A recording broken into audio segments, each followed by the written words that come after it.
ఒక రచయితల సంఘం 55 ఏళ్ళు పూర్తి చేసుకోవటం అనేది అపురూపమైన విషయమే. ఇదేమి చరిత్రలో సాధారణ విషయమేం కాదు.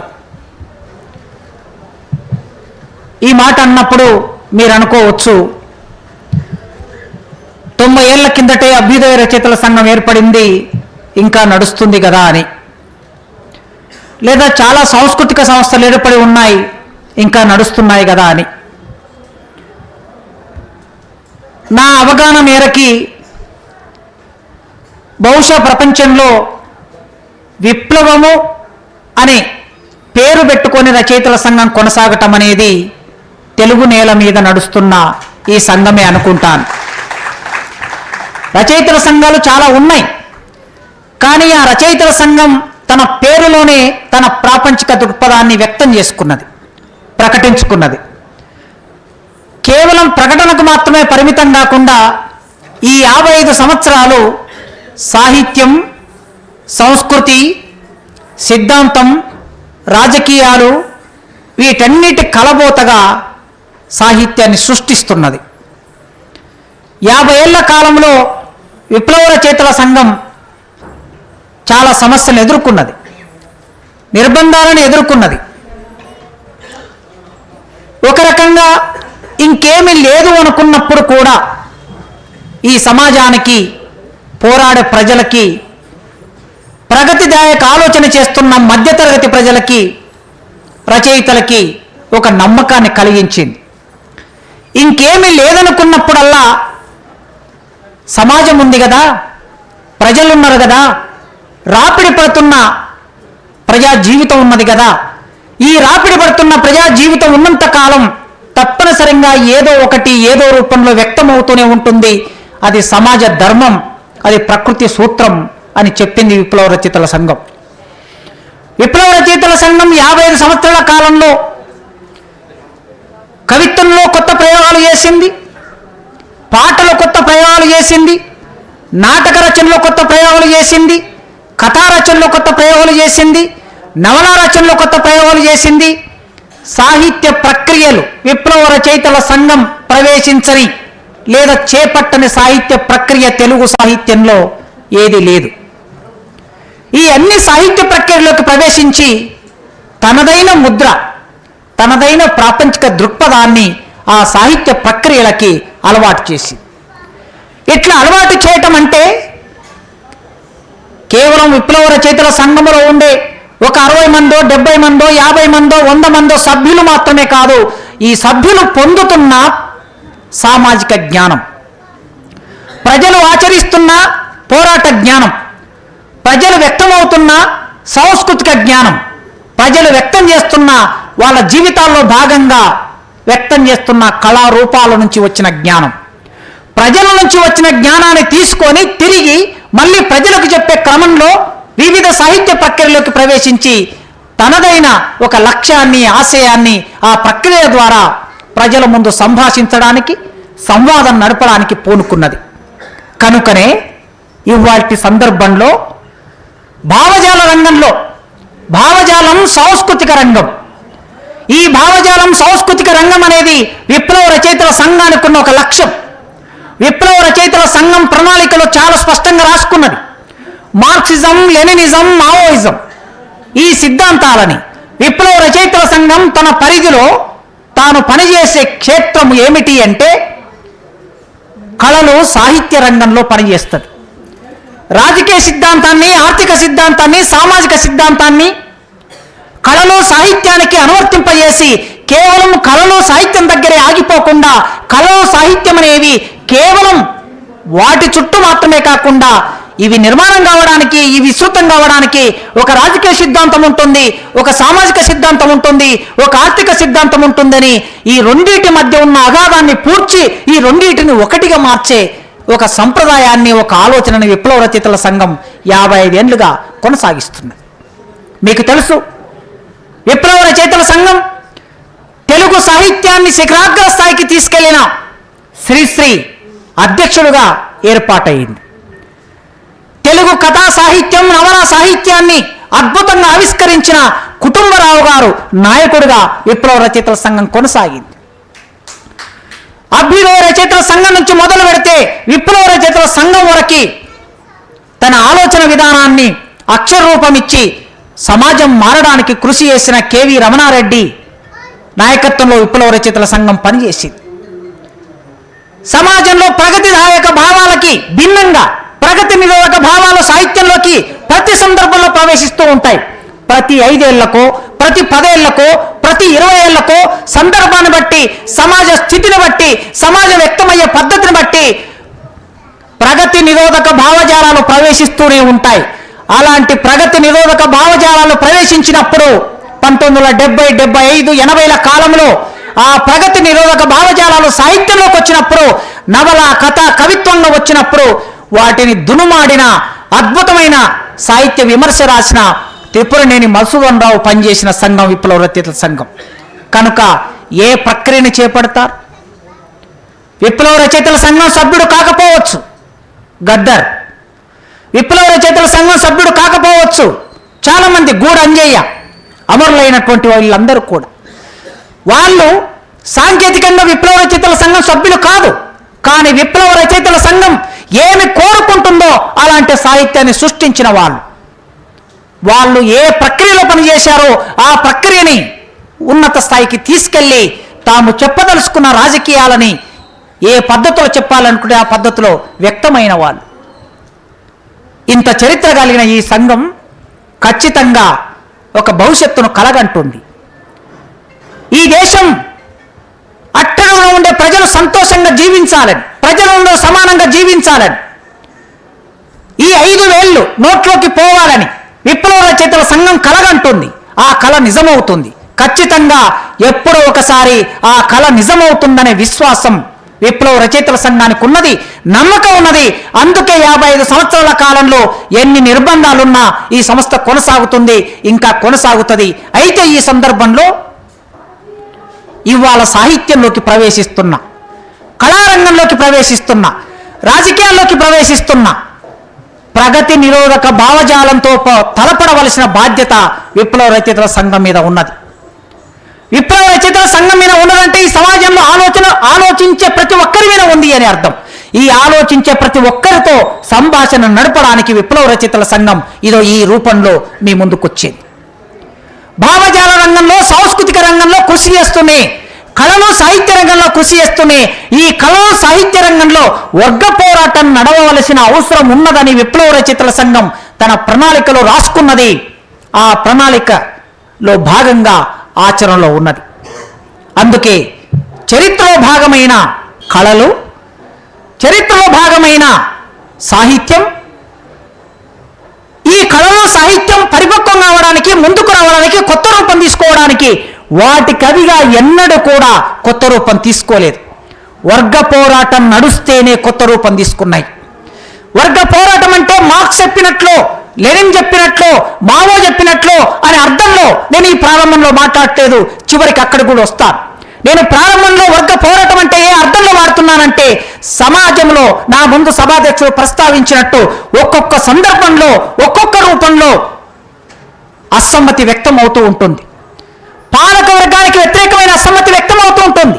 ఆ అసమ్మతి చేతిలో ఉన్న ఒక చిన్న రాయి విసరడంగా ఉండవచ్చు, లేదా గుడిసెలో కూర్చొని ఒక చిన్న పాట పాడటంగా ఉండవచ్చు, లేదా ఒక డప్పు తీసుకొని ఆ డప్పు మీద సంతోషకరమైన దరువు వేయటమే కాదు, నిరసనకు సంబంధించిన దరువును కూడా వేయటంగా ఉండవచ్చు. భిన్న రూపాల్లో ఈ సమాజంలో ఎప్పటికప్పుడు అసమ్మతి వ్యక్తం అవుతూ ఉన్నది. ఆ సమాజ ఉత్పత్తి సంబంధాలు బరువుగా తోచినప్పుడు, ఆ సమాజ ఉత్పత్తి సంబంధాలు కష్టంగా తోచినప్పుడు, ఆ సమాజ ఉత్పత్తి సంబంధాలు దోపిడిగా మారినప్పుడు ఖచ్చితంగా దోపిడీకి గురయ్యే ప్రజ తిరగబడుతుంది. ఆ ప్రజ చేసే పోరాటం అప్పటికి మార్క్స్ ఉండకపోవచ్చు, అప్పటికి వర్గ పోరాట సిద్ధాంతం ఉండకపోవచ్చు, కానీ ఆ ప్రజలు పెనుగుడాలిన ఆ పెనుగులాటని, కళలని, సాహిత్యాన్ని ఉన్నతీకరించాయి. ఆ విధంగా చూసినప్పుడు మన ముందు కనిపించే ప్రకృతి యావత్తు కళాత్మక వ్యక్తీకరణ. ఈ ప్రకృతిని ధ్వంసం చేయడానికి ఇవాళ అభివృద్ధి నమూనా పేరు మీద జరుగుతూ ఉన్నది. ఈ ప్రకృతి లేకపోతే ఈ మనిషి లేడు, ఈ ప్రకృతి లేకపోతే ఈ కళలు లేవు. కనుక ప్రకృతిని నుంచి వ్యక్తమవుతున్న ఆ సౌందర్యాత్మక దృష్టి ఆ ప్రకృతి మనిషికి నేర్పుతుంది. గురంజాశ్వ గబ్బిలంలో ఎక్కడో రాశాడు, పులుగులు పుట్టలు చుట్టంబులు అన్నాడు ఆయన. పులుగులు పుట్టలు చుట్టంబులు ఎవరికి? అరుంధతి సుతుడికి. ఎవరి అరుంధతి సుతుడు? అంటరానివాడు, ఊరికి దూరంగా ఉండేవాడు. ఈ ఊరు రానివ్వదు, ఊరు దగ్గరికి రానివ్వదు, ఊరు కౌగిలించుకోదు, ఊరు మాట్లాడదు, ఊరు ముట్టుకోదు. మరి ఈ మనిషికి చుట్టాలు ఎవరు అంటే అడవిలో ఉండే పక్షులు, అడవిలో ఉండే చెట్లు, అడవిలో ఉండే పుట్టలే చుట్టాలవుతాయి అన్నాడు. కనుక ప్రకృతి సౌందర్యాత్మకమైన వ్యక్తీకరణ అయినప్పుడు, ఆ ప్రకృతిలో మనిషి భాగమైనప్పుడు అక్కడి నుంచే ఉత్పత్తి అయినా, అక్కడి నుంచే కళ అయినా, అక్కడి నుంచే సాహిత్యమైనా మనం ప్రారంభం చేస్తాం. కనుక ప్రకృతి తమ అవసరాల కోసం సృజనాత్మకంగా మానవుడు, ప్రారంభ మానవుడు ఆదిమ సమాజంలో వ్యక్తమైనప్పుడు, ఈ ప్రకృతి ఒక ఉత్పత్తి సాధనంగా మారినప్పుడు తప్పనిసరిగా ప్రకృతిని ధ్వంసం చేసుకుంటే, ప్రకృతిలో ఉండే వనరులని పూర్తిగా ధ్వంసం చేసుకుంటే, సామ్రాజ్యవాద కంపెనీలకి తాకట్టు పెడితే చిట్ట చివరికి మనిషికి ఏం మిగులుతుంది, ఈ దేశంలో ఉండే మనిషికి ఏం మిగులుతుంది అనే ప్రశ్న ఇవాళ సమాజం ముందు చర్చనీయాంశంగా పెట్టాలి. చర్చనీయాంశంగా ఉండాలి. అందులో అందరూ నిమగ్నం కావలసి ఉన్నది. ఆ చర్చని కొనసాగించవలసి ఉన్నది. ఈ సమాజ చైతన్యం ద్వారా మనిషి ప్రకృతిలో భాగమైనప్పుడు, ఆ ప్రకృతితో పోరాటం చేస్తున్నప్పుడు, ఒక్కొక్కసారి ఆ మనిషిని ప్రకృతి తన విశ్వరూపం ప్రదర్శించినప్పుడు ఆ మనిషి దాని నుంచి తట్టుకోలేక అందులోనే చనిపోయిన సందర్భాలు కూడా కనిపిస్తాయి. ఒక వరద, ఒక ఎండ, ఒక చలి, మంచు, ఇలా భిన్నమైన సందర్భాల్లో ఆ ప్రకృతి దాడికి మనిషి తట్టుకోలేనప్పుడు మెల్లగా బలం పుంజుకొని తిరిగి మళ్ళీ ప్రకృతితో పోరాటం చేయడం మొదలుపెట్టాడు మనిషి. ఇక ప్రకృతితో పోరాటం చేయడం తప్పిస్తే ఇంకో మార్గం లేదు. ఆ ప్రకృతిలోనే కలిసి జీవించాలి కనుక ఇంకొక మార్గం లేదు. అందుకే తన ప్రకృతిని తన వశం చేసుకోవడానికి, ఆ ప్రకృతిని ఉత్పత్తి సాధనంగా మార్చుకోవడానికి, ఆ ప్రకృతిని మానవ జీవితానికి అనుకూలంగా మార్చుకోవడానికి చేస్తున్న పెనుగులాట పోరాటం నుంచి మనిషి జ్ఞానం పొందటం మొదలుపెట్టాడు. ఉరుమెందుకు ఉరుముతుంది, వానెందుకు వస్తుంది, పిడి ఎందుకు పడుతుంది, మంచు గడ్డెందుకు గడుతుంది, ఇవన్నిటినీ తన జ్ఞానంతో, తన పంచేంద్రియాలతో దాటి నుంచి జ్ఞానం పొంది మెల్లగా చైతన్యం పొందటం ప్రారంభించాడు. ఈ చైతన్యమే మనిషి చైతన్యానికి మూలం ఏమిటి అంటే, మనిషి చైతన్యానికి మొట్టమొదటి మూలం ప్రకృతి. దాని నుంచి పొందినటువంటి ఆ చైతన్యం వలన భిన్నంగా ప్రకృతిని వ్యాఖ్యానించటం, భిన్నంగా దాన్ని ఉపయోగించుకోవటం, దాన్ని ఒక ప్రారంభ ఉత్పత్తి సాధనంగా మార్చుకోవటం అనేది మనిషి చేస్తూ ఉంటాడు. మానవ జీవిత పరిణామం, మనిషి చైతన్యం, ఈ రెండు ఒకదానితో ఒకటి ముడిపడి ఉంటాయి. తన అవసరాల కోసం, భవిష్యత్తు అవసరాల కోసం మనిషి ఈ ప్రకృతిని ఉపయోగించుకుంటూ దానిలో భాగమవుతూ పొందిన విజ్ఞానం ద్వారా దానిని ఒక ఉత్పత్తి సాధనంగా మార్చుకున్న క్రమంలో చరిత్ర నిర్మాణం అవుతూ ఉంటుంది.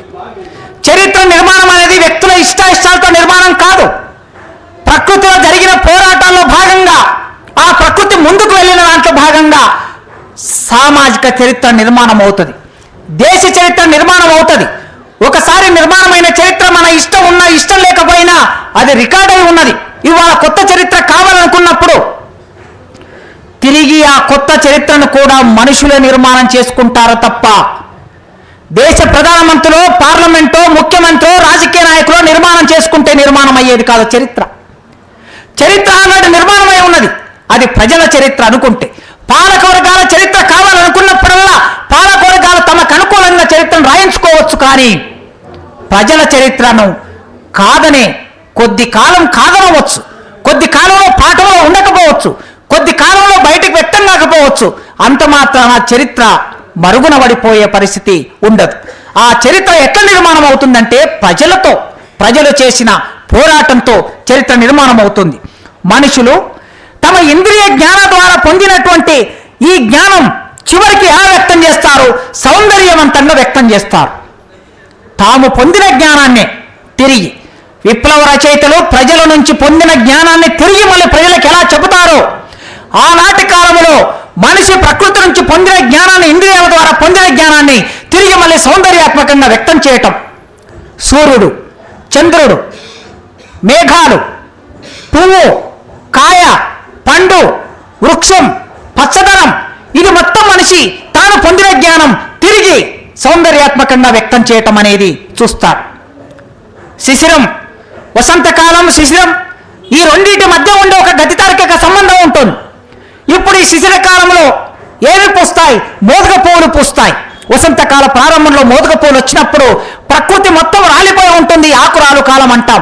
ఈ ఆకురాలు కాలంలో ఒక నమ్మకం ఏమిటయ్యా అంటే మోదుగ పువ్వు ప్రకృతినంతా ఎరుపుమయంగా మారుస్తూ ఉంటుంది.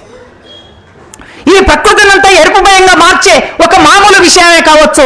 నన్నచోడు పూరువులు పూచాయి, కొండ గోగులు పూచాయి. ఈ ప్రకృతిలో పూరువులు, కొండ గోగులు ఈ అన్ని పూచి వీటన్నిటికన్నా ముందు ప్రకృతిలో పూసిన పుష్పం ఏమిటయ్యా అంటే ఆమనిన్. ఈ ఆమని కాలంలో ప్రకృతిలో పూసిన పువ్వు మోదుగ పువ్వు, అది ప్రకృతిని ఎంత అందంగా మలుస్తుందో ఆ పద్యంలో చెప్పాడు ఆయన.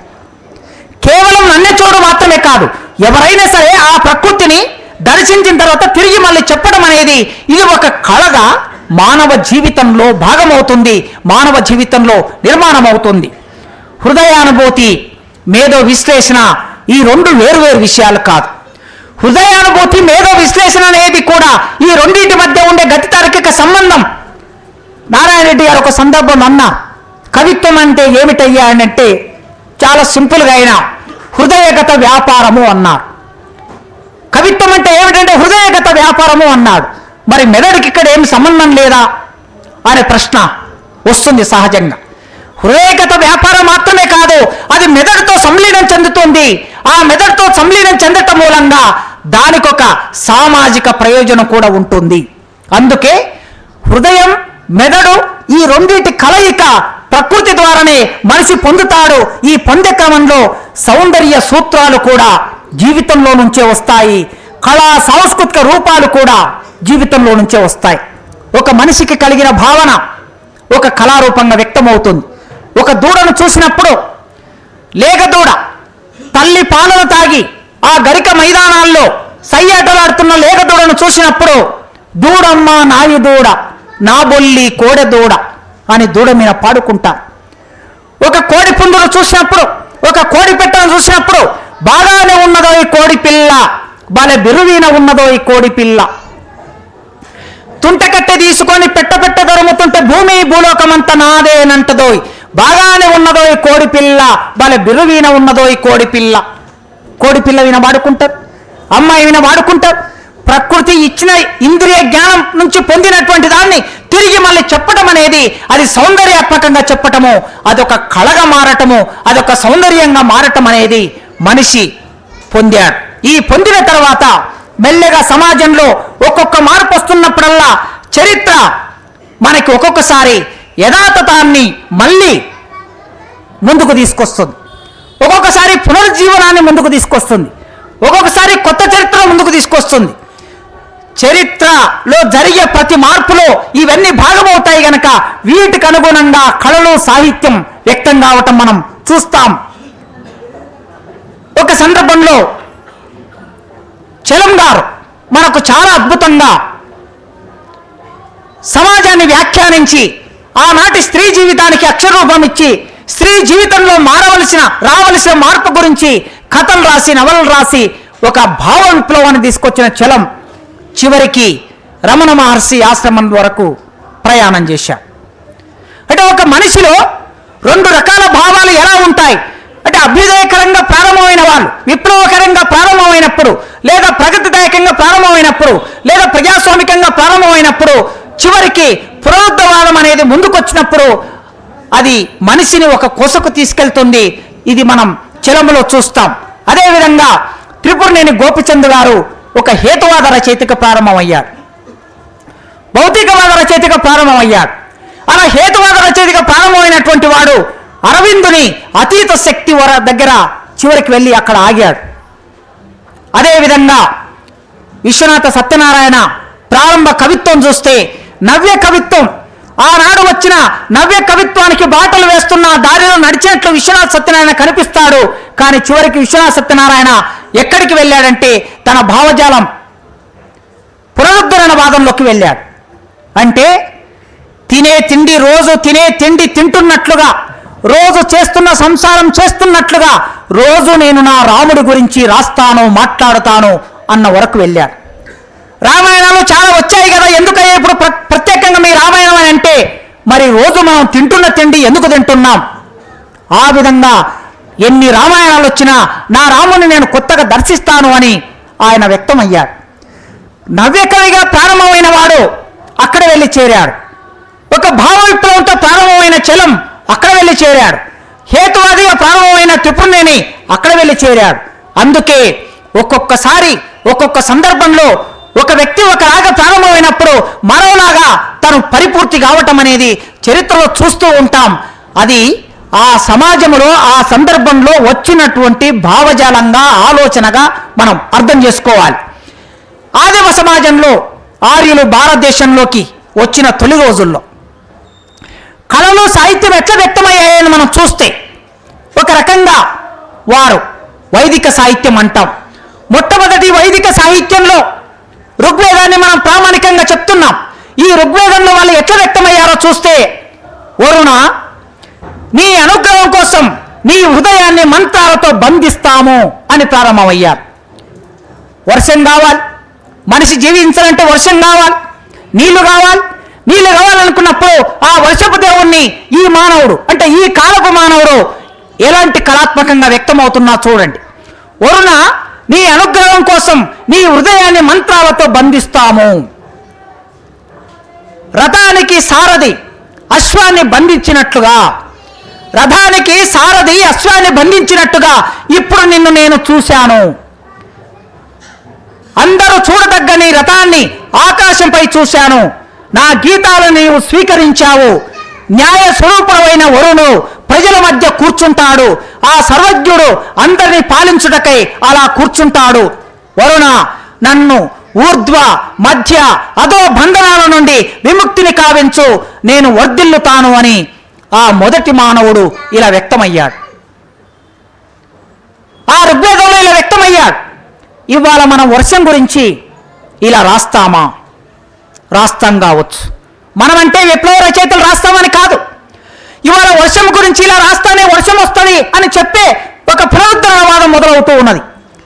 ఇప్పుడు ఎందుకు కళలో, సాహిత్యంలో వర్గ పోరాటం గురించి మనం మాట్లాడుకుంటున్నాం, భావజాలం, సాంస్కృతిక రంగంలో వర్గ పోరాటం గురించి మాట్లాడుకుంటున్నాం అంటే, ఒకప్పుడు ప్రతి సందర్భంలో 5 ఏళ్లకో 10 ఏళ్లకో 20 ఏళ్లకో 30 ఏళ్లకో పునరుద్ధరణవాదం మొదలైనట్లు వస్తూ ఉన్నట్లుగా, సమాజం ముందుకు వెళ్లకుండా అనేక పరిమితులు విధించి అడ్డుకుంటున్నట్లుగా ఇప్పుడు మళ్ళీ తిరిగి ఆ పాతకాలపు ఆలోచనలు పునరుద్ధరిస్తున్నారు గనక ఋగ్వేదంలో చెప్పిన ఈ మాట, ఈ మంత్రం చెబితేనే వర్షం వస్తుంది అని రేపు ఒక సినిమా రావచ్చు, రేపు ఒక సీరియల్ రావచ్చు, లేదా ఈ దేశ నాయకుడే రేపు మాట్లాడవచ్చు. ఎవరేం మాట్లాడతారో ఏ మేరకు మనం అందరం చూసాం. నిన్ననో మొన్ననో ఒక పేపర్లో ఒక సైంటిస్ట్ చెప్తూ ఉన్నాడు, విమానానికి సంబంధించినటువంటి జ్ఞానం, పరిజ్ఞానం రామాయణంలో ఎట్లా ఉన్నదో మనం పరిశోధన చేయవలసిన అవసరం ఉన్నదని చెప్తూ ఉన్నాడు. ఇండియన్ సైన్స్ కాంగ్రెస్ లో ఈ దేశ నాయకుడు వచ్చి ఈ దేశంలో 1000 సంవత్సరాల కిందటే టెస్ట్ ట్యూబ్ బేబీ ఉందని చెప్తూ ఉన్నారు. 1000 సంవత్సరాల కిందటే ప్లాస్టిక్ సర్జరీ ఉందని చెప్తూ ఉన్నారు. మరి test tube baby, plastic surgery 1000 సంవత్సరాలుగా ఎక్కడున్నది అనేది పరిశోధించి ఇండియన్ సైన్స్ కాంగ్రెస్ లో ఉన్న ప్రొఫెసర్లు, మేధావులు, సైంటిస్టులు బయటికి తీయాలని మాట్లాడుతూ ఉన్నారు. ఇలా మాట్లాడుతున్నప్పుడు రేపు వర్షం రాకపోతే ప్రతి ఊరిలో ఇదో ఈ ఋగ్వేదంలో ఉన్న ఈ మంత్రాన్ని చదవండి అని మాట వచ్చే అవకాశం కూడా, ఆ ప్రమాదాన్ని కూడా మనం కాదనలేం. వర్షం కురవకుండా ఎవరో ఒకరు అడ్డుపడతారు. ఈ దేశంలో వర్షం కురవకుండా ఎవరో ఒకరు అడ్డుపడతారు. ఈ దేశం అభివృద్ధి కాకుండా ఎవరో ఒకరు అడ్డుపడతారు. ఎవరు అడ్డుపడతారు అంటే విప్లవ రచయితల సంఘం వాళ్ళు సుందర యజ్ఞాన కేంద్రంలో సభలు పెట్టుకున్నారు. ఈ దేశంలో వర్షం రాకపోవడానికి ప్రధాన కారణం విప్లవ రచయితల సంఘం వాళ్ళే అని చెప్పే ప్రమాదం కూడా భవిష్యత్తులో ఉండొచ్చు. చూడండి, ఇక్కడ ఉంది చూడండి, వర్షం కురవకుండా ఎవరు అడ్డుపడుతున్నాడని ఆ ఋగ్వేద కాలంలోనే ఒక కథ బయలుదేరింది. ఎవరు అడ్డుపడుతున్నారు? అతడే వృత్తాసురుడు అడ్డుపడుతున్నాడు.